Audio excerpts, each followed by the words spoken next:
Thank you, Yvette and Gabriel. Very beautiful. Well, good morning, everyone.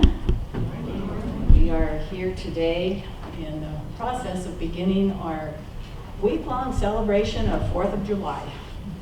I know for a lot of us, there's a lot going on in the community during this week. So all I can tell you is go out and enjoy it all. So today, my talk title is, Are We Really Free? When we think of freedom, especially right now at this time of year, we're thinking about our country's freedom. We're thinking about what happened, a few hundred years ago, and our desire to be free from another country, from oppression, from whatever. And our country welcomed those who were oppressed and wanting more freedom. And our country gave us that. The Declaration of Independence says, "We hold these truths to be self-evident, that all men," and I'm going to say and women, "are created equal, that they are endowed by their Creator with certain rights, and among these are life, liberty, and the pursuit of happiness." So when our country was founded, that's what it was founded upon. So here we are, 300 years later. And my question again to you is, but are you really free? And I'm not talking about the outside. I'm not talking about, do we have freedoms in this country that other countries do not have? What I'm talking about is an inside freedom. Are you truly a completely free spiritual being down here on this earth? Do you have anything inside of you that has locked you into your own self-imposed prison or cage that keeps you from flowing 100% with spirit? So let's talk about that for a moment. Are you still angry with something that happened last week? Or 20 years ago? Or are you still blaming your parents and for me it would be 70 years ago, for raising us the way we were raised? And you've never forgiven them because they did the best they could do? If you have any anger inside of you right now for anything, you are in a cage. You are in a prison, your own prison. Because you can have love or you can have anger. What about resentments? What about jealousies? What about animosities? What about anxiety? What about fear? And I have to say that Maricela overcame some anxiety and fears this morning. She didn't let them stop her. So even though she was feeling them, she stepped out of a prison or a cage that those would have kept her from being up here in front of you and doing what she offered to do for this morning. Each one of you has had to step out beyond a fear, beyond an anxiety, beyond a jealousy, beyond an anger, to come to a place of loving, of forgiving. And when we come to that, we've opened the door to our own cage, our own prison. And then we can say, I'm free. I'm free through the power of God within me. Because many times, and I know each and every one of us has probably had some of this happen, something has happened to us that has hurt us so deeply, at such a deep level, that pain, that sorrow, that hurt, going into anger maybe, is so deep, so hard, that we ourselves could not step out from it. That we had to call upon a much higher power than ourselves. We had to call upon God. We had to call upon Jesus. We had to call upon Mother Mary. Whoever, whatever it is that assists you to be able to release things, let go, and come back to be that incredibly loving spiritual being that you came onto this earth to be. So that is one way that we are not truly free in this life. And it's up for each and every one of us to really take a hard look at ourselves. This is not to say that having those feelings is wrong. As we, or most of us know, that it's about honoring the feelings that we have. This happened, I'm really upset about it, I'm ticked off, I feel hurt, I feel anger, I feel sorrow. And being able to acknowledge those feelings is actually a very freeing energy. You're honoring what you're feeling. The difference is being able to honor it and say, wow, that really upset me. That ticked me off. This is how I feel. Completely owning it and letting it go. Because then you're in charge of the feeling isn't in charge of you.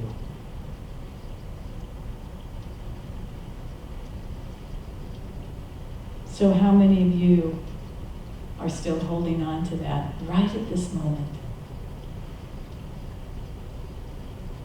If you are, take some time later today and go into a space where you are one with God, a meditative space, and ask God to come in and dissolve it inside of you. Help you to see another point of view, maybe. Ask God's help to come back to that place, to help you be that fully loving being.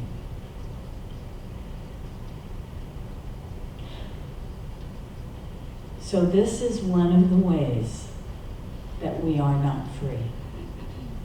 This is one of the ways that we get trapped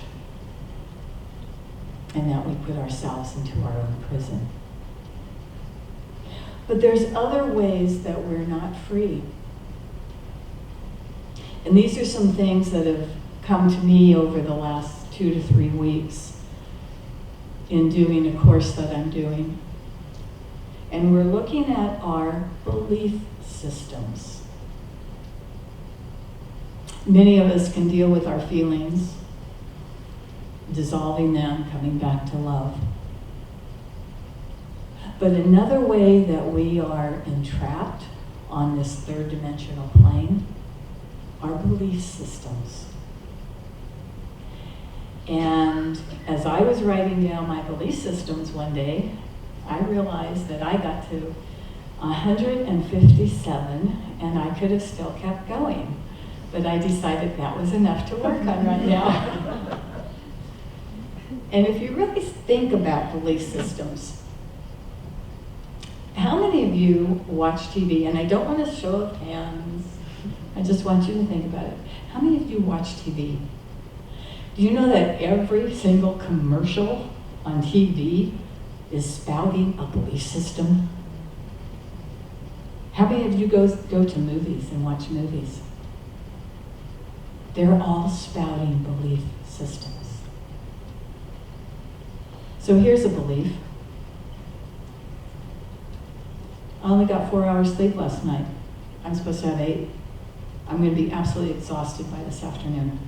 Brain's not going to work, not going to be able to function, not going to be able to do all the things. How many belief systems did I just mention in there? But how about, okay, I only got 4 hours sleep last night. Obviously, my body only needs 4 hours sleep last night because I am energized, energetic, alive, vibrant, clear-minded, and yet all those other belief systems used to run me. That's only part of it. For those of us who are in our more mature years of living, there are many belief systems that go along with that. Just listen to the TV, listen to your commercials. You're over 60, so this has to happen, and that has to happen, and this has to happen. I know people that are out there that are doing things in their 80s and 90s that a lot of people in their 30s and 40s wouldn't even dream of doing. A few months ago, I caught a program on TV, and it was about people over 80 and what they were doing. There was a woman on there who, at 72, was in a wheelchair, crippled up with arthritis, and her doctor said it would just get worse, and eventually she would be bedridden, and she would die.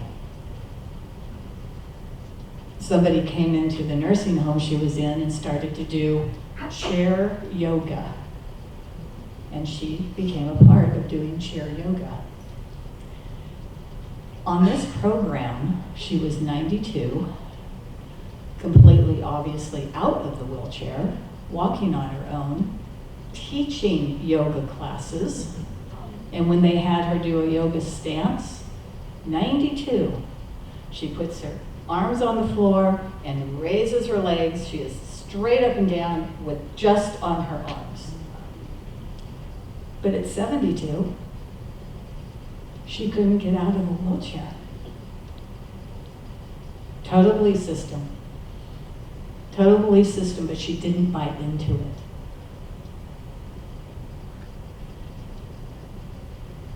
I could list all of my 157 different belief systems that I have been running on.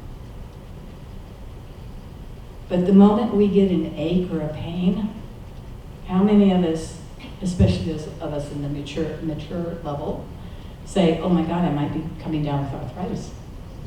Oh, my hands are swollen, therefore this is happening. You just ate a little too much salt yesterday and your body's a little swollen. I have been listening to Joe Dispenza videos for a few months now.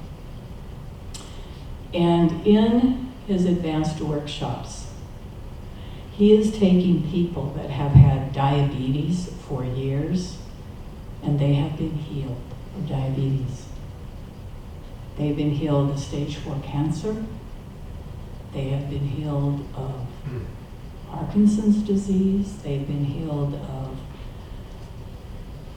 migraines that they've had for years. They've been healed. Actually, in one of the DVDs that I was listening to, he mentions a man who had horrible scoliosis, and by the end of one of his advanced workshops, the scoliosis was half of what it had been when he came in.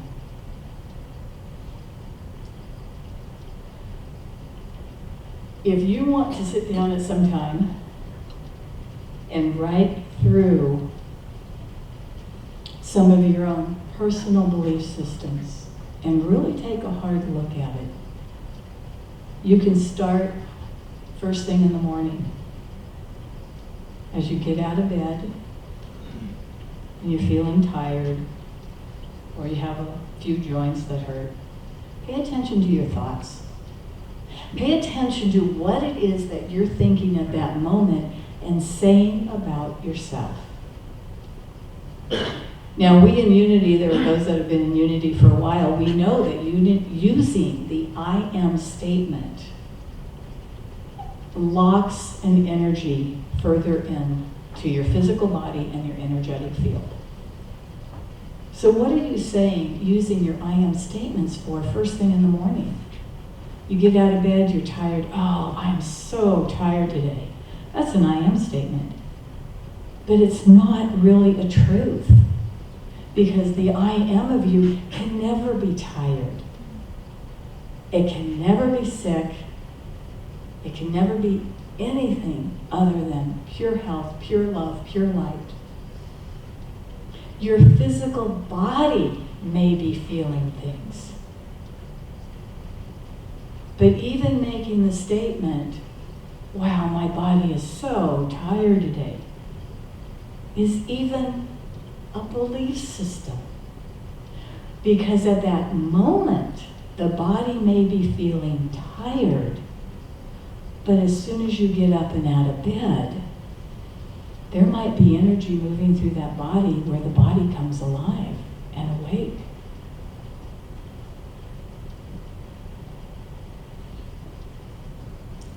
There are many ways to clear belief systems, but the one I want to share with you this morning is one that is doing it so peacefully, so easily, so gently. And that is taking a time for meditation. And once again, no raise of hands. How many of you meditate every day? How many of you meditate twice a day or 3 times a day? Some of you do, some of you don't. There was a statement I once read that if you're going to spend any time doing anything for your day, if you spend 80% of the time in meditation, centering yourself into the flow of God and Spirit, it only takes 20% of the time to do what you're supposed to do, because you have tapped into the flow of Spirit, and Spirit does it for you. When we take time for meditation, and we truly step into that energy field of the God force that is around each and every one of us, and we sit in that field, things just dissolve. And Joe Dispenza teaches us to actually sit and think of something that we are grateful for, and then feel the gratitude that you feel about that certain thing. And even Charles Fillmore said that the 2 highest energies on this planet are love and gratitude. And most of the time when we start to meditate, we're told, go into a space of love. Well, maybe you can't feel love. You know, we sang a song, Love is My Decision. Well, what does it feel like to be in love? What does it feel like to have that type of love there? And some of us struggle with that sometimes. But gratitude being also of that high energy, every one of us at any moment can feel a sense of gratitude. And it can be a gratitude for something, someone, an event in our life, for just being alive. It doesn't matter. There have been times when I had to go to, I just feel a sense of gratitude that I have hot water in the morning to take a shower. And sometimes that's all it takes, just to spark that energy of gratitude inside of me. And then what you do is you take that energy and you feel it and you build on it. And you sit in the energy of gratitude. And by doing so, as high of a level of energy that gratitude is, anything inside of you that is not that high of energy dissolves, transforms, transmutes into this higher level. In doing so, things just begin to leave your thought patterns, your energy field, and you find yourself moving more and more very quickly into a state that we in Unity say about God: omniscient, omnipresent, all-powerful, all presence, all knowledge, all power. And we find ourselves automatically just not buying into belief systems anymore, thought patterns anymore. So my question again now is, are you really free?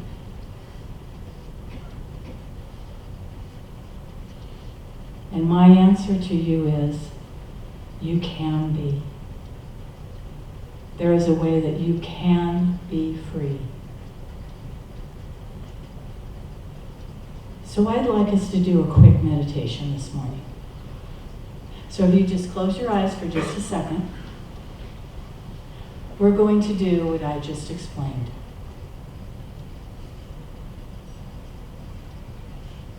Just take a deep breath in, close your eyes.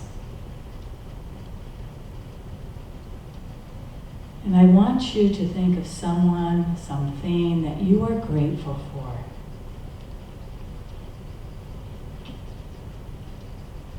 Find that inside of your body. Where does it rest? And feel that gratitude inside your body.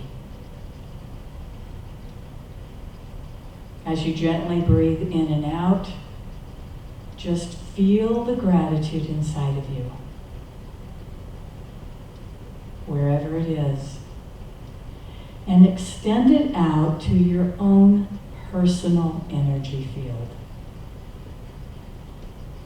This is one time we don't send it out to the world because we're transforming ourselves. So send it a foot, 18 inches out, 2 feet out, into your own personal energy field. And as your field fills with gratitude, you find yourself residing in that energy. That's all you have to do. Do that for 5 minutes a day. Do it for 20 minutes a day. Do it 2 or 3 times a day for a half an hour. And the more you just sit in your personal energy field of gratitude, that energy dissolves what isn't of the highest for you, transmutes energy into a much higher form, and does healing mentally, physically, spiritually, and emotionally, all at one time. Thank you, God. Amen.